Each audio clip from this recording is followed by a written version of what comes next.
ਵਾਹਿਗੁਰੂ ਜੀ ਕਾ ਖਾਲਸਾ ਵਾਹਿਗੁਰੂ ਜੀ ਕੀ ਫਤਿਹ। ਆਓ ਸਰਵਨ ਕਰਦੇ ਹਾਂ ਸੰਤ ਮਸਕੀਨ ਜੀ ਪਾਸੋਂ ਕੱਤਕ ਮਹੀਨੇ ਦੀ ਸੰਗਰਾਂਦ ਦੀ ਕਥਾ ਵਿਚਾਰ। ਉਸ ਦੇ ਲਈ ਦੂਸਰੇ ਨੂੰ ਭੁੱਲ ਕੇ ਵੀ ਦੋਸ਼ੀ ਨਾ ਠਹਿਰਾਈ, ਉਹ ਤੇਰੇ ਕਰਮਾਂ ਦਾ ਹੀ ਦੋਸ਼ ਹੈ। ਕੱਤਕ ਕਰਮ ਕਮਾਵਣੇ ਦੋਸ਼ ਨਾ ਕਾਹੂੰ ਜੋਗ। ਸਾਡੇ ਦੇਸ਼ ਦੇ ਪ੍ਰਸਿੱਧ ਸੰਤ ਤੇ ਅਵਤਾਰੀ ਪੁਰਸ਼ ਮਹਾਤਮਾ ਬੁੱਧ ਨੇ ਤੇ ਕਰਮ ਨੂੰ ਭਗਵਾਨ ਕਹਿ ਦਿੱਤਾ ਹੈ। ਕਰਮ ਹੀ ਭਗਵਾਨ ਹੈ।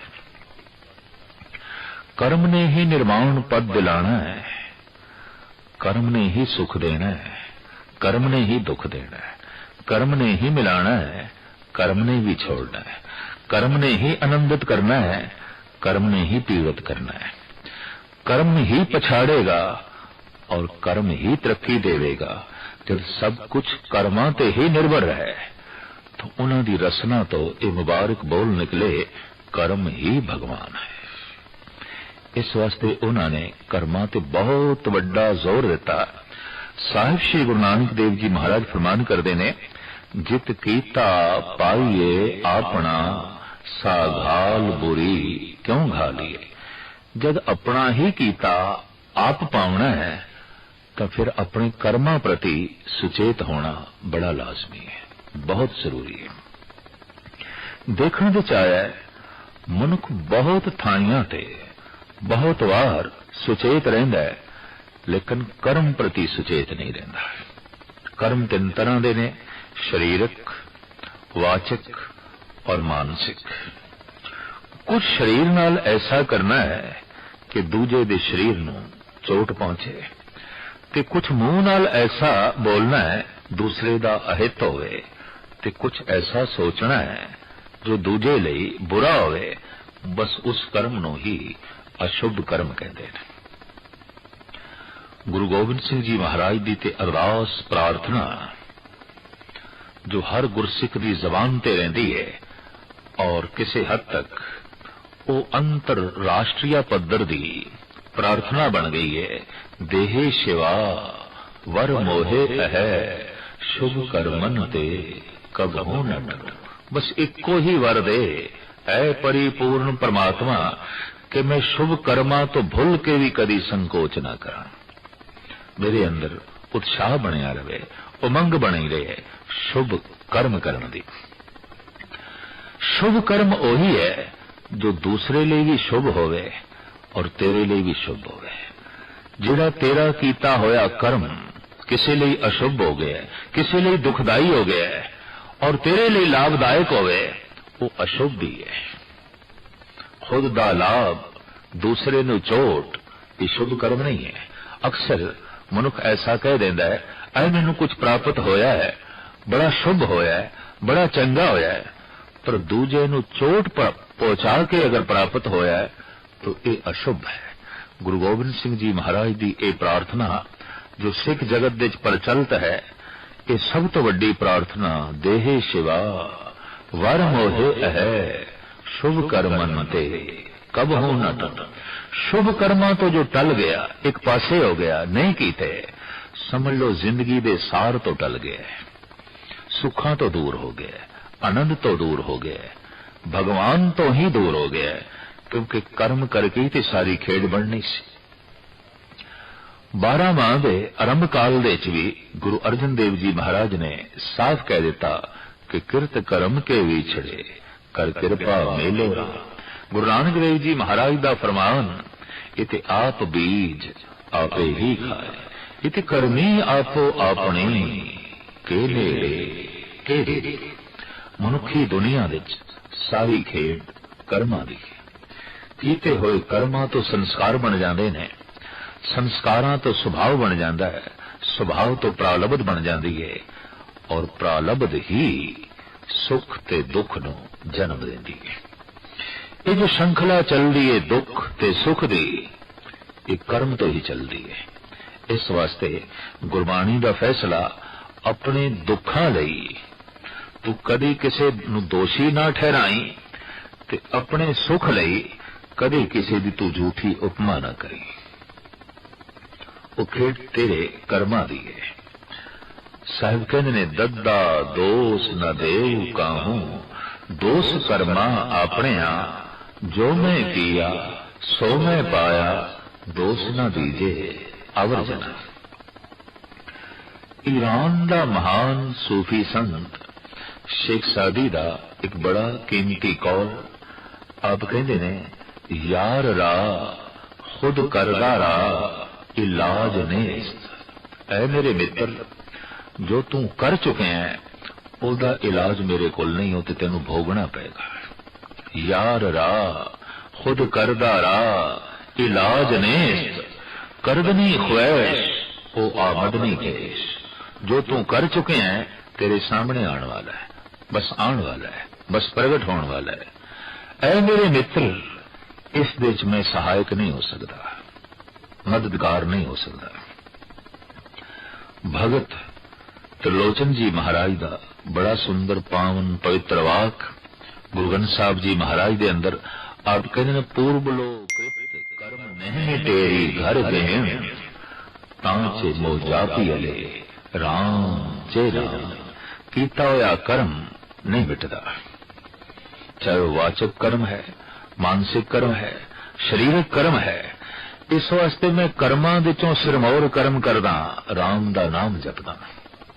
जब कर्म अमिट है ते कर्म भोगना ही पैना है, तो अपनी घरवाली नूं इंज उपदेश करदे ने, नारायण निंदस काय भूली गवारी, दुखरत सुखरत थारो कर्मरी।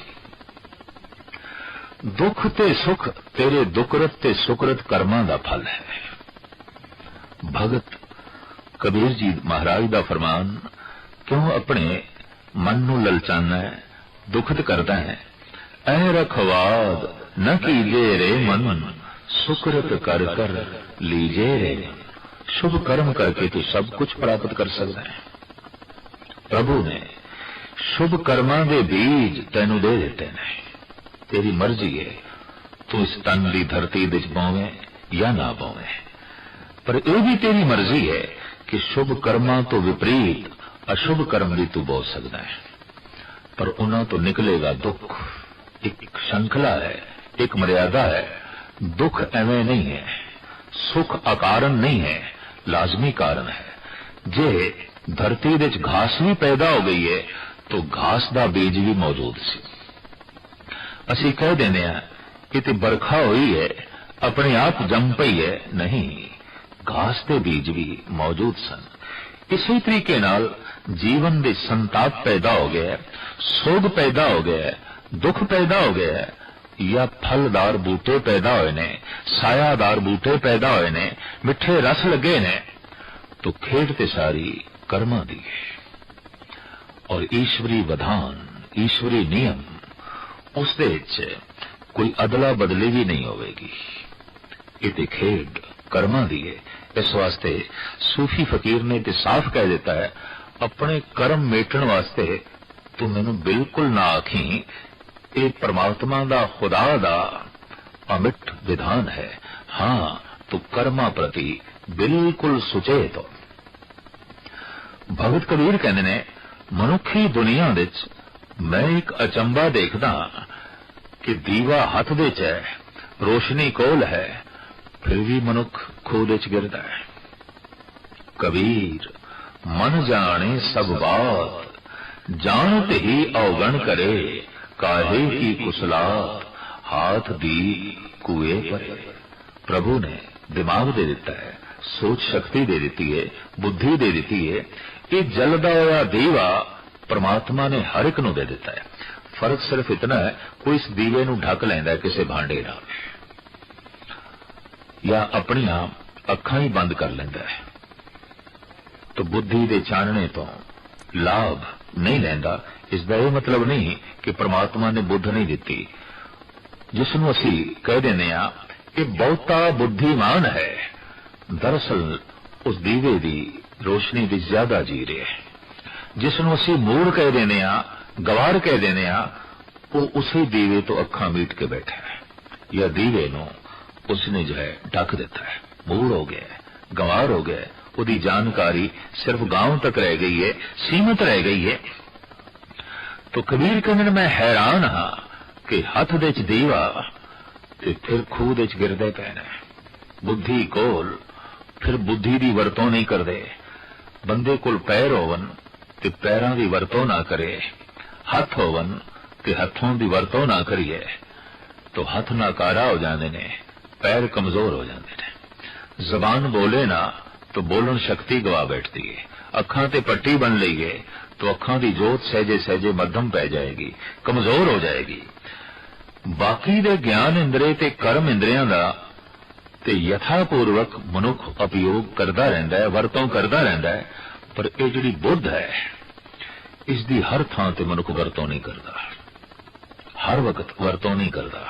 पश्चाताप ते दुख इस गल दा सबूत है कि इसने बुद्ध नूं अगे नहीं कीता, दीवे नूं अगे नहीं कीता, दीवे दी रोशनी तो लाभ नहीं लिया। भगत कबीर कहने कि ए जानकारी, ए सियाणप, ए चानना ते परमात्मा ने हर एक नूं दिता है। काहे की कुसलात हाथ दी कुए परे। बस मात्रा दा भेद है मूर्ख ते सियाणे विच। सियाणा हो जो दीवे दी रोशनी तो पूरा लाभ ले रहा है, मूर्ख हो जिसने दीवे नूं ढक दिता है और अकल तो कम लेना ही नहीं चाहता। मेरे देखे संसार विच ऐसे अंधियां दी तादाद बहुत घट है जिन्हां दियां अखां विच चानना नहीं, नूर नहीं, पर ऐसे अंधियां दी तादाद बहुत ज्यादा है जो अखां बंद करके चलदे, अखां तो कम लेंदे नहीं। ऐसे पागलों की तादाद जगत विच बहुत घट है जिन्हां दी बुद्धि कम करती नहीं, पर ऐसे पागलों की तादाद बहुत ज्यादा है। सारा संसार भरिया पिया है, अकल तो कम लेंदे ही नहीं, बुद्ध तो कम लेंदे ही नहीं। ते जद बुद्धि तो कम ना लिया, जलदा होया दीवा कोल होया ते फिर खूह विच गिरे तो फिर दोष तेरे कर्मां दा, इहदे विच प्रभु दा की दोष। इस वास्ते कत्तक दे महीने दा उपदेश करदे होया धन गुरु अर्जन देव जी महाराज फरमान करदे ने, कत्तक कर्म कमावणे दोष न काहूं जोग, किसे ते भी दोष ना आयद करें, दोष तेरे कर्मां दा। परमेसर ते भुलिया व्यापन सभे रोग। कर्मां दे चों सब तो शुभ कर्म है प्रभु दा चिंतन, और सब तो अशुभ कर्म है उन्होंने भुला देना, उन्होंने बिल्कुल अचेत अवस्था दे जीवना, प्रभु तो बिना जीवना। भाई साहब भाई नंद लाल जी दे बोल, गम चे बाशद गम की है गफलत अज यादे खुदा। परमात्मा दी याद तो गफलत करनी, बस यही गम है। चीज तो शादी खुशी की है, याद आबा मुंतहा। वो ला इंतहा जो परमात्मा है उसकी याद ही खुशी है, उसकी याद ही आनंद है, उसकी याद ही खेड़ा है। जितना सियाणा बंदा होगा वो करीबन करीबन यही आखेगा सुख ते उसकी याद दे है, आनंद ते उसकी याद दे है। ते जितना अचेत बंदा है बुद्धि दे दीवे नूं एक पासे करके जी रहा है, वो कभी भूल के भी याद नहीं करेगा। तो सारे दुख संताप उसनों भूल के ही पैदा हो जाते हैं। इस वास्ते साहब कहते ने, परमेसर ते भुलिया व्यापन सभे रोग। शरीरक रोग, मानसिक रोग, फिर परिवारिक रोग, आर्थिक समस्यावां, जीवन विच पता नहीं कितने रोग पैदा हो जाएंगे। भगत समस्यावां तो उच्चा उठ जाता है, संसारी समस्यावां दे विच जीवदा है। प्रभु दा चिंतन उहदियां सारियां समस्यावां दा हल कर देंदा है, उहदे कोल समाधान होंदा है, समस्या नहीं। इस वास्ते आख्या जांदा है जिन्हां कोल समाधान है वही समाधि लीन है। समाधि किस कोल है? जिहदे कोल समाधान है। ते जिहदे कोल समाधान नहीं वो ते बेचैन है, वो ते दुखत है। तो परमेसर ते भुलिया व्यापन सभे रोग, वे मुख होए राम ते लगन जन्म विजो। जो परमात्मा तो बेमुख होंदे ने, ईश्वर तो बेमुख होंदे ने, अनंत जन्मां दा विछोड़ा उन्हां नूं पै जांदा है। जम जम मरे, मरे फिर जमे, बहुत सजाए पया देश लम्हे जमदे रहंदे ने, मरदे रहंदे ने, जमदे रहंदे ने, जी के दुख भोगदे रहंदे ने और दुख भोगदियां भोगदियां फिर मर जांदे ने, फिर जन्मदे ने। इस तरह बहुत लंबे विछोड़े पै जांदे ने उन्हां नूं जो बिल्कुल ईश्वर तो बेमुख होके अपना जीवन बतीत करते हैं। खिनने कौड़े होए गए जितने माया भोग, परमात्मा नूं भुला के जितने मायकी भोग ने जिन्हां विच ये सुख प्राप्त कर रहा सी, रस प्राप्त कर रहा सी, अचानक ही कौड़े प्रतीत होने लग पैंदे ने, क्योंकि रसां विच लीन होया मनुख आखिर शरीरक तल ते रोगी हो जाएगा, मानसिक तल ते बेचैन हो जाएगा। ते जे मानसिक तल ते बेचैन है ते शरीरक तल ते रोगी है, उहदे वास्ते दुनियावी रस की मैंने रखते हैं? कुछ भी नहीं। मन विच बेजारी है, चिंता है, सोग है, उहदे वास्ते मनोरंजन की मैंने रखता है? उहदे वास्ते संसारिक सुख की मैंने रखते हैं? और तन विच रोग है तो उहदे वास्ते पदार्थां दा रस की मैंने रखता है? इस वास्ते साहिब कहते हैं, रसां विच जो बहुत लीन है, परमात्मा नूं भुला के गुरु अर्जन देव जी महाराज का फैसला, भोगं तरोगं, जो भोगी है रोगी होवेगा। भोग ते रोग दोवें इकट्ठे ही रहिंदे ने। अनंत रोगां दा होना इस गल दा सबूत है, ये बहुत भोगी है, इस वास्ते बहुत रोगी है। संस्कृति श्लोक है गुरु अर्जन देव जी महाराज का, भोगं तरोगं। अगर किधरे मनुख नूं समझ पै जाए मैं जितना भोगी हाँ पदार्थां दा और तरह तरह दे होर रसां दा, इते सारे रोग पैदा करनगे, क्योंकि प्रभु दा चिंतन भोगां नूं सीमित कर देंदा है, रोगां नूं मिटा देंदा है। ते ज्यों परमात्मा नूं भुलाईए तो भोग ही भोग रह जाते हैं और भोग असीम हो जाते हैं, जिस कारण करके शरीर रोगी हो जाता है। भोग शरीर की लोड़ ना रह के शरीर का रस बन जाते हैं, और जैसे भोग रस बन गए भोग ते रोग बन गया। भोगं तरोगं। तो साहब कहते खिनने कौड़े होए गए जितड़े माया भोग। जितने भी मायकी रसां दे भोग सन सारे कोड़े हो गए, सारिया ने रोग पैदा कर दिता। विच न कोई कर सके किसते रोवे रो। हुण कौन विचोला बने इन्हां दुखां नूं मिटाण वास्ते? भाव कोई विचोला नहीं, कोई मददगार नहीं। ये रोगां दा दुख मैनू ही सहारना पेगा। ये सोगी मन लैके थां थां ते मैं ही बेचैन होवांगा। कौन मेरे सोग नूं वंडे, कौन मेरे रोग नूं वंडे? कहंदे ने संसार विच खुशियां नूं वंडण वास्ते ते बहुत आ जांदे ने, रोग कौन वंडे? जगत विच खेड़े ते खुशियां नूं वंडण वास्ते, शामिल होण वास्ते बहुत सारे आ जांदे ने, पर बेचैनी कौन वंडे? सोग कौन वंडे? ये ते कोई भी नहीं लेना चाहता। जगत विच खुशी हर एक लेना चाहता है, गम कौन लवे? गम विच ते खुद जीवना पैंदा है, अपने कोल रखना पैंदा है, क्योंकि कोई भी लैण नूं जो है तैयार नहीं। इस वास्ते कहंदे कौन विचोला बने ते कौन तेरा मददगार होवे ते किस दे अगों रोज रोज दा रोना रोईए, क्योंकि रोज रोगी, रोज दुख, रोज संताप, ते ये रोज दा जो है रोना है किस दे अगों रोईए? कीता किछू न होवई लिखिया धुर संजोग। कीते होए कर्मा द्वारा धुर दरगाह तो जिस जिस दुख दा संजोग लिख दिता गया, हुण कुछ भी नहीं हो सकता। हुण ते भोगना ते पछताना, इस तो इलावा झोली विच होर कुछ भी नहीं। हाँ, किधरे कुछ ऐसे भी भाग होवन, ऐसे भी कुछ कर्म होवन जिन्हां नाल किधरे सत्संग नसीब हो जाए, प्रभु दा मिलना नसीब हो जाए, ओदा मिलाप सारे रोगां दा विछोड़ा बन जाता है, और उसदा विछोड़ा सारे रोगां दा मिलाप बन जाता है। प्रभु दा मिलाप सारे दुखां दा विछोड़ा हो जाता है, और प्रभु दा विछोड़ा सारे दुखां दा मिलाप बन जाता है। इस वास्ते साहिब कहते ने वड भागी मेरा प्रभ मिले तां उतरे सब भी। जितने विछोड़ियां दे दुख ने सारे दे सारे उतर जाते ने, दूर हो जाते ने, किधरे भागा अनुसार प्रभु दा मिलाप हो जाए, उसका चिंतन अंदर चल रहे। नानक को प्रभ राख ले, मेरे साहिब बंदी मौज। कत्तक दे महीने च गुरु अर्जन देव जी महाराज कहते ने, इंज अरदास करनी चाहिए, हे मेरे मालक, हे बंधना दे तोड़न वाले, मैनू रख ले। मैनू भी वो कर्म जो बंधन बन के मेरे गले च पए ने, मेरे हत्थों च पए ने, मेरे पैरों च पए ने, बेड़ियां बन गए ने, हथकड़ियां बन गए ने, फाइयां बन गए ने।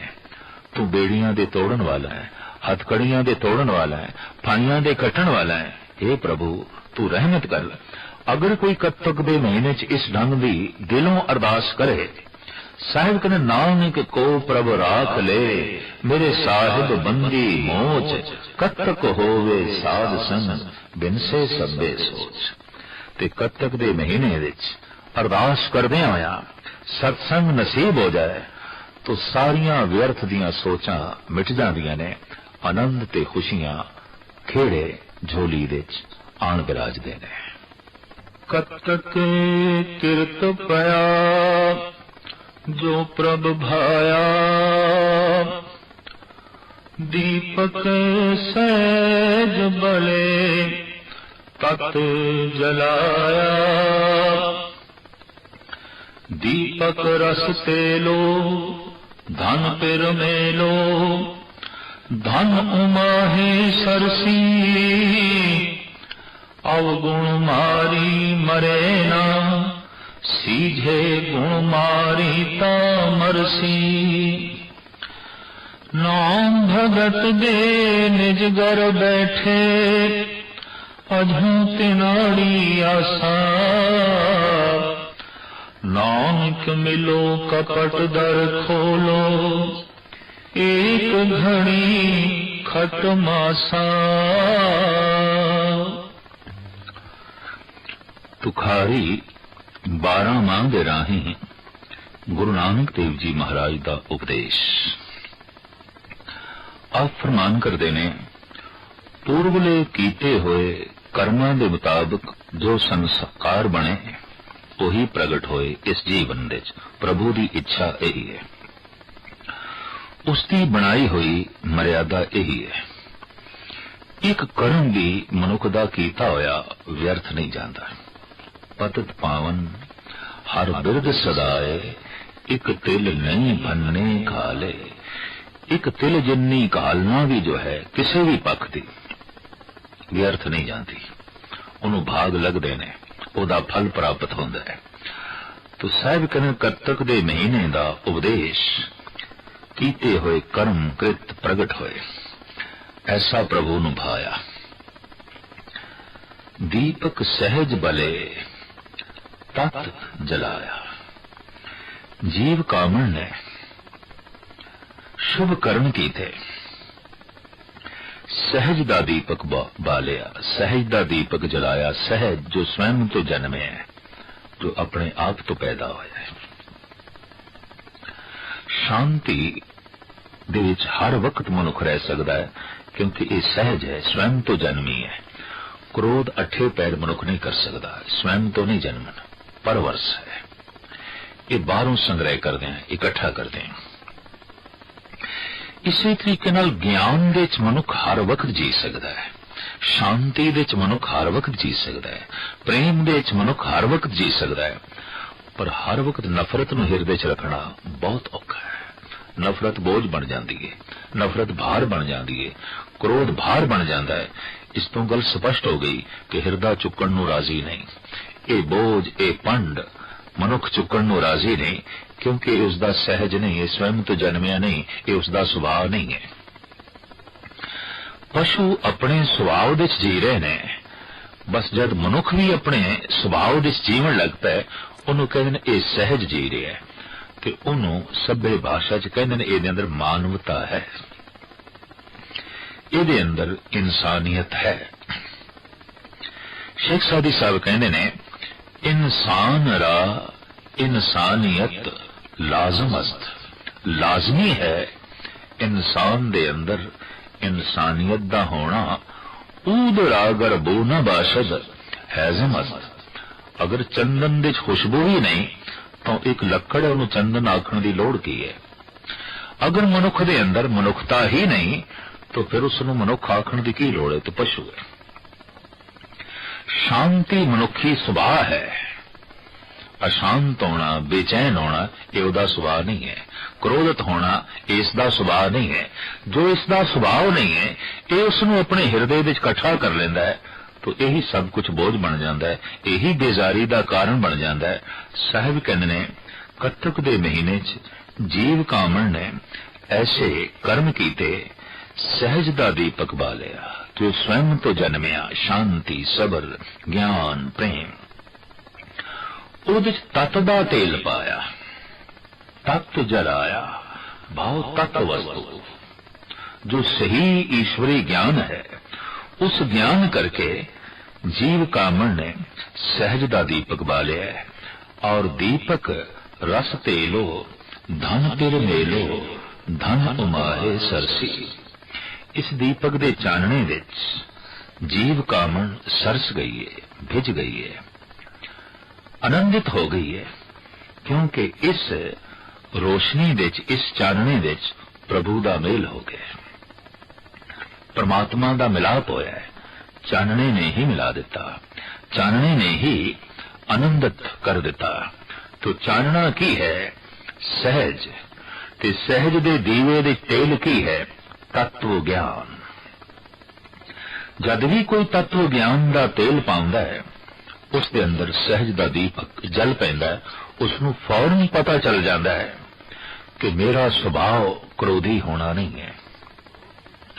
क्रोध दे जीवना, लोभ दे जीवना, वासना दे जीवना, अहंकार दे जीवना मेरी जिंदगी का लक्ष्य नहीं है। ये सब कुछ मैं बोझ चुक रहा, ये भार है। साहिब कहते ने इस तरह का जब कोई चानना पैदा कर लेंदा है, प्रभु का मिलाप हो जाता है। दूसरे पासे औगण मारी मरे ना सीजे।